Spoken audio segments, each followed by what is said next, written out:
No, say base your things you like. How you doing, lads? How you getting on? It's things. Howdy. Yep. Hi lads, how are you? Good. How are you? Yeah, Everyone got their little microphones up, yeah? Good. Bernard, do you want to kick us off, sir? Yep. James, I suppose before we look ahead, if you want to look back, sort of reflection on the game again. Mate, you won best dressed in here anyway. You look $1 million. Second best dressed. Reflection on the game. Very, very good. We had probably a 30-minute purple patch right at the start where we did everything we wanted to do.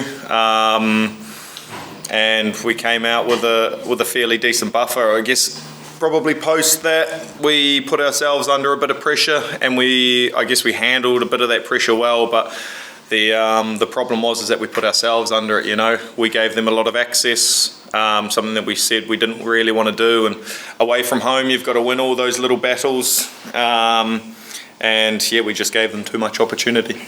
How much better do you think you need to be this week? A lot, yeah.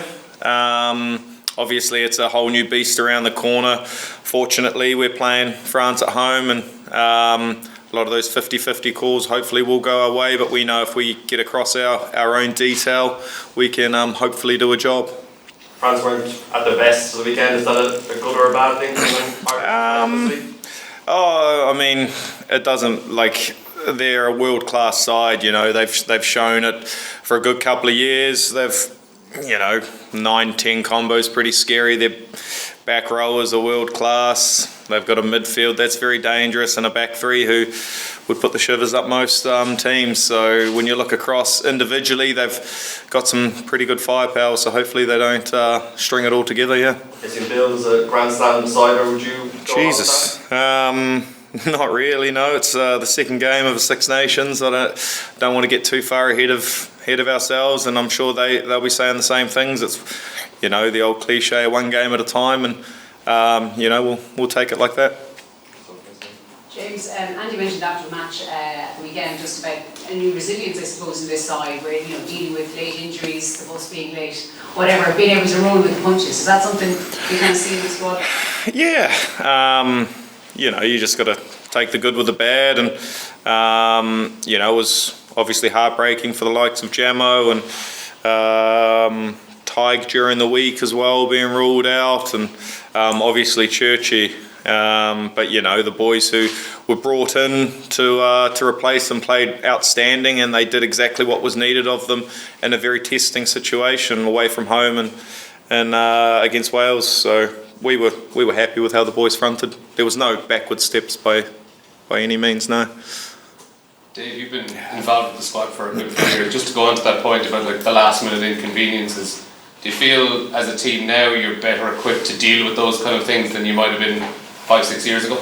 Definitely, yeah. I think Faz likes that little bit of pressure, those kind of situations where maybe players drop out and see how lads react, and I think the squad is in such a place now, it's next man up.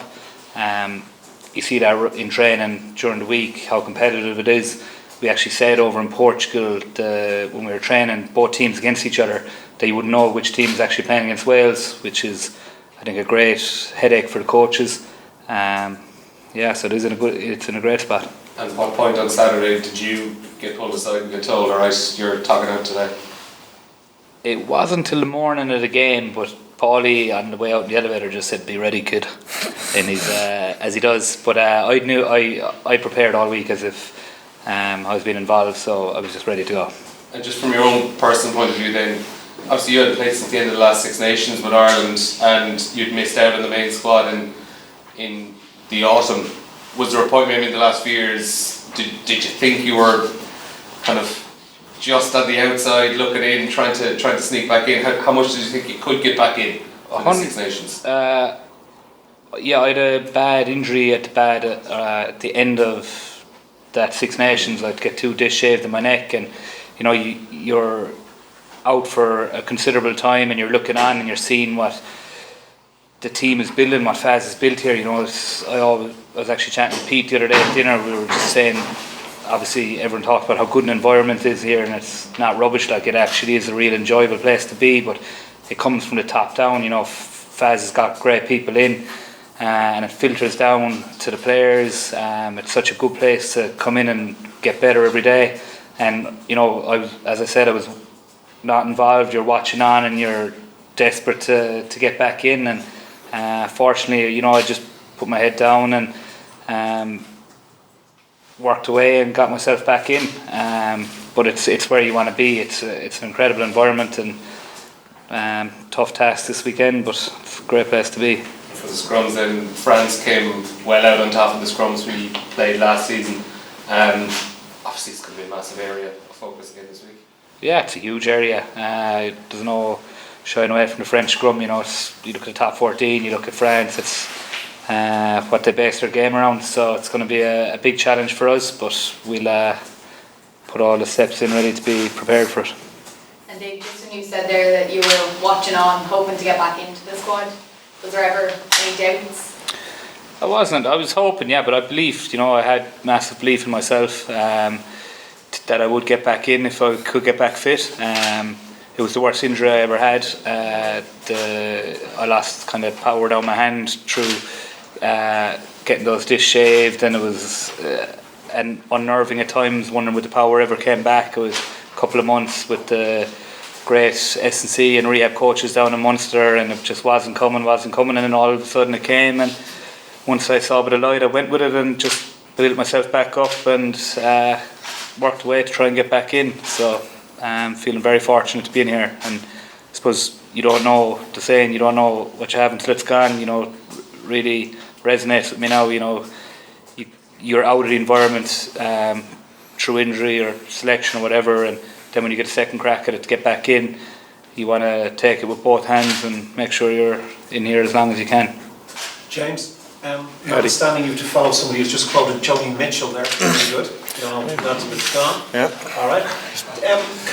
There was some certain fear on the Leinster websites and stuff like that you weren't coming back when you disappeared back to Yeah, had to catch a bit of sunshine before. Yeah. So could you just? I appreciate it's a personal matter, but could you just tell us you're back for good, or you're back for long? Nah, mate, I'm. You can't get rid of me, unfortunately. I'm like a bad smell, and sure. Look, I'm back. I'm not going anywhere, and look, I'm ready to rumble. Yeah. And were you delighted to be back? I mean, straight back in with a situation where Andy just welcomes you back in straight, pick up stuff. Did you feel as though you got in pretty quickly? Yeah. Well, like. I told Faz that I had to pop home for a couple of weeks, and I'd got in touch with Jo and all the medicals and everything, and we got across everything I needed to do to make sure when I did come back I hit the ground running, and came back and straight into Portugal. It was the first time I trained with a team for 3.5 weeks, and I felt like I was in great shape, and like I said, I didn't skip a beat. I made sure I got across everything, and breakaway try the weekend. He was at home. For a couple of months. Nice. It was good. It was nice to, I guess, be given the opportunity, and that trust was there. That Faz gave me the opportunity after some good training, and to be able to put in a performance that the team was happy with. That's all that really matters. Has Mike Hansen been thrown out of the band? Have he got a horrible haircut? Man, he's got a horrible haircut at the moment. He is. My wife said he looks like a bit of a Karen at the moment. Like he's going to ask for the manager. So he's he's sure. Look, Mac, nothing's going to stunt him from his how he is. So no, it's. James, just the French team didn't look much like Grand Slam winning team last year. How much better do you expect them to be? I know they would be disappointed with their performance against Italy away, and credit to Italy, they fronted up physically. That first half was very, very messy. I think both sides would say that, and then the second half was a proper test match, and came down to a few moments that France ended up winning. It was a kick battle into Italy giving away a penalty, went to a maul, got around the corner, and Jalabert scored. So that there was a telling sign. But we know that a different French beast, the French that we know, is going to turn up, and we're prepping for that, and can't wait for the opportunity to test ourselves against the team that won the Grand Slam last year. And just a question that was asked on television. If you can't beat France in Dublin, how can you beat France in a World Cup in France? Jeez, great question. Look, we're one game at a time, you know, and this is the opportunity we do get. We you know, last year away from home probably gave them a few too many easy points in the first half, fought back in the second, but we weren't quite there. I think we're a different team now compared to where we were 12 months ago, and we're going to go out there and give it a good crack. And sure, look, if they beat us and the better team wins, that's what happens. It's rugby, it's sport, and you know, we're going to leave no stone unturned to make sure that we turn up in the best shape that we can. Any relevance between this week and what happens next September? No, there's still a long time, but obviously you want to keep building and hold on to momentum for as long as you can, because I think we're in a good place, and if we can keep building and getting better, why wouldn't we? Yeah. That's one of the things that Andy said about last year was that Ireland failed to be themselves against France to begin with in that game. When Andy talks about being yourself, what is that identity? It's you know, it's imposing a game that we know we can play. You know, it's tight shapes, it's at the line, it's being combative and physical, and it's very, very easy to say, and then you go to France and get walloped in the first few contacts and you start second guessing yourself. But you know, that's going to happen. It happens in a game where you're going to lose a few battles and have to play a bit smarter, but at the end of the day, we know that we've got a shape that can break down most teams if we get our own stuff right. And the French are physical. I think it would be silly to say that they're not bigger than us. We think we're fitter. If we can get around them, work around into next holes, and hopefully get a couple of weak shoulders and stay on top of them, it sounds very easy to do, but obviously teams struggle to do it, you know. You know, like I said, man, we're just going to go out and play our rugby and see how we go. And what is Andy's messaging of that? How would you describe the way that he is with the team and the sort of environment he's developed?